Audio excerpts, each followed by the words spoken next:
Stylish విలన్గా కనిపించబోతున్న JD చక్రవర్తి గారిని మాట్లాడవలసిందిగా రిక్వెస్ట్ చేస్తున్నాము. అందరికీ నమస్కారం అండి. పవన్ నాకు ఇప్పుడే అయ్యో నాకు ఒక కాంప్లిమెంట్ ఇచ్చాడండి పవన్ రాగానే. నేను ఇప్పుడు అక్కడ కూర్చుంది మాట్లాడింది తనకి చాలా నచ్చిందిట. అంటే పద్ధతిగా మాట్లాడమని చెప్పాడు ప్రొడ్యూసర్ కదా. వెల్, యాక్టర్గా అండి అందరికీ మనకి కొలబద్ద, అట్లీస్ట్ మా యాక్టర్స్ అందరికీ కొలబద్ద మన అందరికీ కమల్ హాసన్ గారండి. ఆయన చేసిన వేషాలు నాకు తెలిసి సినిమా వరల్డ్ హిస్టరీలో ఎవరు చేయలేరు, చేయబోరు. కానీ ఈ సినిమాలో I think as a character చెప్తున్నాను, యాక్టర్గా ఆయన కాలుగోటి పనికిరాను నేను. యాజ్ అ క్యారెక్టర్ ఆయనకి లేని రాని అదృష్టం నాకు దీంట్లో వచ్చిందని నేను ఫీల్ అవుతున్నాను అండి. This is that kind of a character అండి. అటువంటి క్యారెక్టర్ ఇది. చాలా అంటే ఈ క్యారెక్టరు ఫస్ట్ హాఫ్కి సెకండ్ హాఫ్కి ఇంతకన్నా నేను చెప్తే వీళ్ళు ఇద్దరు వచ్చి కొడతారు వెనకాల నుంచి నన్ను. ఈ వేరియేషన్స్ ఏవైతే ఉన్నాయో అండి, ఐ థింక్ అది ఇంతకన్నా నేను నా క్యారెక్టర్ గురించి చెప్పలేను.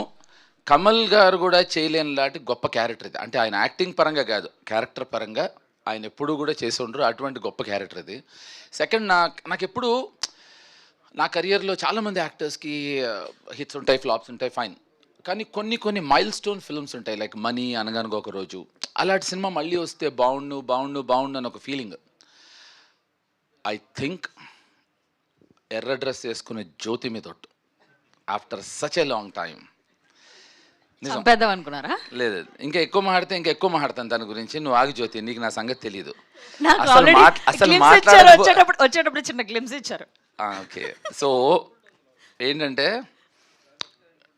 ఏంటది? ఓహో కాదు, జ్యోతి గురించి మాట్లాడుతున్నాను, అదేనా వినండి. ఎందుకయ్యా డిస్టర్బ్ చేస్తారు? GPS గురించి తర్వాత విందాం, జ్యోతి గురించి మాట్లాడదాం కొంతసేపు.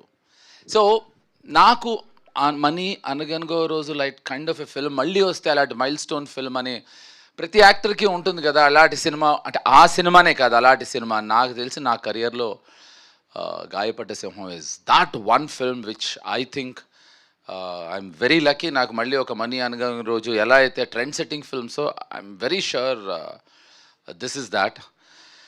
అండ్ ఈ సినిమాకి నేను actually first I have to say very few words about Pavan. ఈ సినిమాకి the man behind the film గాయపడ్డ సింహానికి మన పవన్ సాధినేని.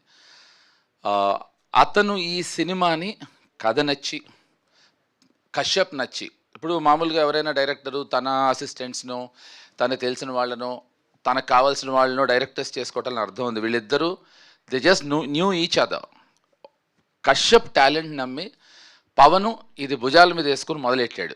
ఇక్కడి నుంచి భాను అవ్వచ్చు, కళ్యాణ్ అవ్వచ్చు, they have believed in this.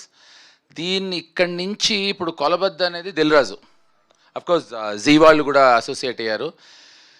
Dil రాజుకి నచ్చటం అనేది నాకు తెలిసి అది బిగ్గెస్ట్ కమర్షియల్ కొలబద్ద. సో ఇంతకు మించి నేను ఏం మాట్లాడినా నాకు తెలిసి ఇంకా మా వాళ్ళు ఒప్పుకోరు. సో ఎందుకంటే పవన్ పైగా ముందరే చెప్పాడు ఇందాక మాట్లాడింది బాగుందని. So but this is what I want to సే. కశ్యప్ ఇందాక నువ్వు చిన్న పని చేసావు, నాకు చిన్న సలహా ఇస్తా. ఎప్పుడైనా పేరు మర్చిపోతే 2-3 సార్లు మళ్ళీ రిపీట్ చేస్తాం, మనం అది చేయకూడదు. అసలు ఒకసారి మిస్టేక్ చేస్తే వదిలేయాలి. అది సార్ నాకేంటంటే పేర్లు మర్చిపోవడం అనే పెద్ద మతిమరుపు ఉంది సార్. అది పావని నేనేం చెప్తున్నా అంటే, ఓ సారీ ఓకే.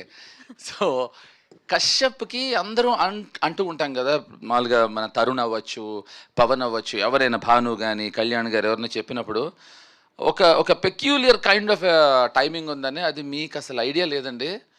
ఈ అబ్బాయి కస్ప్ ఆఫ్ జంజాల గారు అండ్ నాకు తెలిసి క్రేజీ మోహన్ అని ఒక ఎక్స్ట్రాడినరీ రైటర్ ఉండేవారు తమిళ్లో. ఇదొక విచిత్రమైన టైమింగ్ సెన్స్ అండి అతనిది, ఆ హ్యూమర్ కానీ మేకింగ్ కానీ.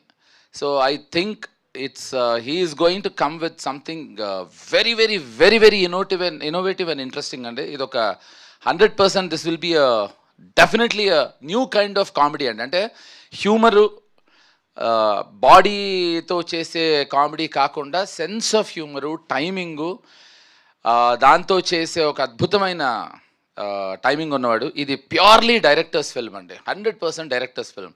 ఎందుకంటే దీంట్లో పవన్ సాధినేని ప్రొడ్యూసరు, తరుణ్ భాస్కరు డైరెక్టరు, తను డైరెక్టరు, తిను డైరెక్టరు, అనీష్ కురవెళ్ళ డైరెక్టరు, మా కెమెరామెన్ డైరెక్టరు, నేను డైరెక్టరు, ఇంకెవరున్నారు అబ్బాయి, మా Bhanu director, Kalyan director, Vijay director, మా ప్రొడ్యూసరు.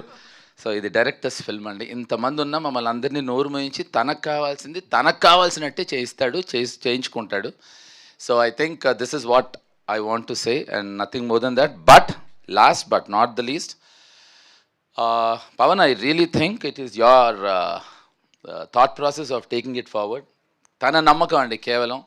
ఇవాళ రోజున ఇది ఇంత బాగా వచ్చింది అంటే I would give the entire credit to Pavan and definitely to Kashyap and the producers. Thank you అండి, thank you so very much. Tattoo గురించి చెప్తానన్నారు. నిన్ను చూసేప్పటికి అన్నీ మర్చిపోయా. నీ టాటూవా? దా, అమ్మాయి టాటూ అమ్మాయి అడిగింది. మళ్ళీ రేపు పొద్దున మీరు ట్రోలింగ్లు అవి చెయ్యొద్దు. సార్ ఒక ఆయన పుట్టుమచ్చలకు బ్యాన్ చేశారు సార్, ఇప్పుడు మీరు టాటూలో అవకాశం వచ్చింది చేయబట్టుకున్నా చూడండి. ఏది డాడ్ దూరం ఉంటే బెటర్, ఫాదర్ పేరు వేసుకుంది. Anyway thank you. ఆ టాటూ గురించి నువ్వు అడిగితే చెప్తా. మీ టాటూ గురించి, నా టాటూ గురించి, మన ఇద్దరి గురించి. నువ్వు నన్ను అలా అనక్కు, అది నేను అది అయిపోగలను, నీకు వద్దు. చేసేయగలను. ఓకే, నెక్స్ట్ మీ టాటూ గురించి. టాటూ గురించి దీంట్లో ఇందాక కశ్యప్ చెప్పాడు కదా, ఇలాంటి సినిమాలు అయితే బాగుంటాయి అని. అలాంటిది టాటూకి, ఈ సినిమాకి ఒక అంటే పార్ట్ 1 కూడా చేసేయచ్చు నా టాటూతో. నిజం, ఐఎమ్ నాట్ కిడింగ్. సో దీంట్లో ప్రతి క్యారెక్టర్కి కొన్ని న్యూయాన్సెస్ ఉంటాయి. నా క్యారెక్టర్ మాత్రం అదొక్కటి చెప్పచ్చు. నేను విచిత్రమైన క్యారెక్టర్ నాది. నా క్యారెక్టర్కి ఫస్ట్ నేను ఎంటర్ అవ్వగానే చూడంగానే నా ఫోటోకి దండేస్తుంది. అది మనసులో కోరిక, లేకపోతే అలా అయితే బాగుంటుందనా అని అంటే నేనే కన్ఫ్యూజ్ అయ్యాను కశ్యప్కి. కానీ దాని వెనకాల ఒక కథ చెప్పాడు.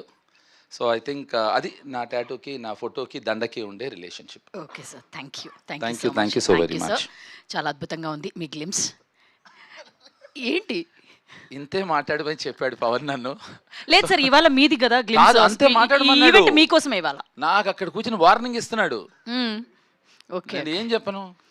ఓకే సార్, అంటే చాలా పెద్ద మాటే చెప్పారు. కమల్ హాసన్ గారు కూడా ఇటువంటి పాత్రలో ఎప్పుడు కనిపించలేదు. క్యారెక్టర్, ఎస్, దీన్ని నేను జ్యోతి మై స్వీట్ హార్ట్, నేను ఏం చెప్పానంటే కమల్ హాసన్ గారు అద్భుతం, ఆయన కాలిగోటికి పనికిరాను, ఆయనకి ఇటువంటి క్యారెక్టర్ వేసే అవకాశం రాలేదు, అది నా అదృష్టం అని చెప్పాను. అదే సార్, మా వాళ్ళు నేను చెప్పినట్టుగా రాసుకుంటారు అనమాట, నేను అది చెప్తున్నా.